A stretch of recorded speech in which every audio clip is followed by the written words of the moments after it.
Kaum ist Ostern vorbei, sind sie entweder gegessen oder schon wieder vergessen. Wir reden von den Ostereiern.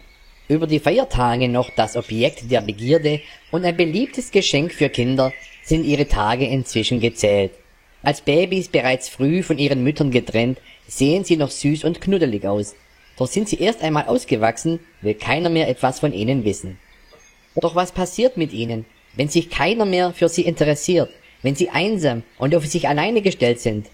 Um diese Frage zu beantworten, sind wir an den schönen Bodensee gereist.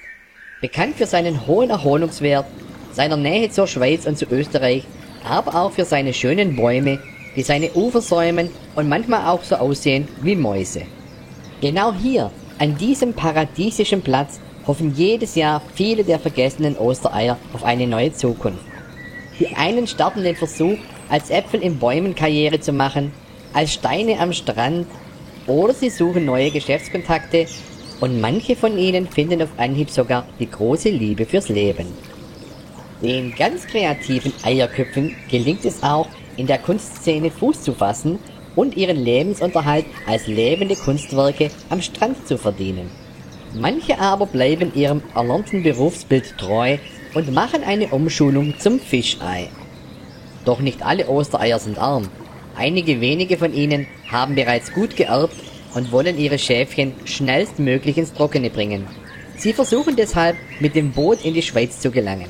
Leider fährt das Boot aber nur am Karfreitag, und so müssen die reichen Eier noch ein weiteres Jahr auf die nächste Abfahrt warten. Aber der Großteil der vergessenen Ostereier hat nicht so viel Glück. Alleine oder in Gruppen hängen sie auf Parkbänken herum und werden häufig von rücksichtslosen Urlaubern zerquetscht, die sich einfach auf sie setzen. Wir wollten ihnen diese schrecklichen Bilder eigentlich ersparen. Aber was soll's, sie haben bestimmt schon Schrecklicheres gesehen.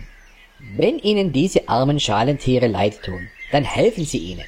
Adoptieren sie eines oder auch mehrere Ostereier und geben ihnen ein neues Zuhause, eine neue Zukunft, vielleicht als Eiersalat oder als leckeres Eierbrot. Ganz nach dem Motto: lieber gut verdaut in einem warmen Magen, als brutal auf einer kalten Bank erschlagen.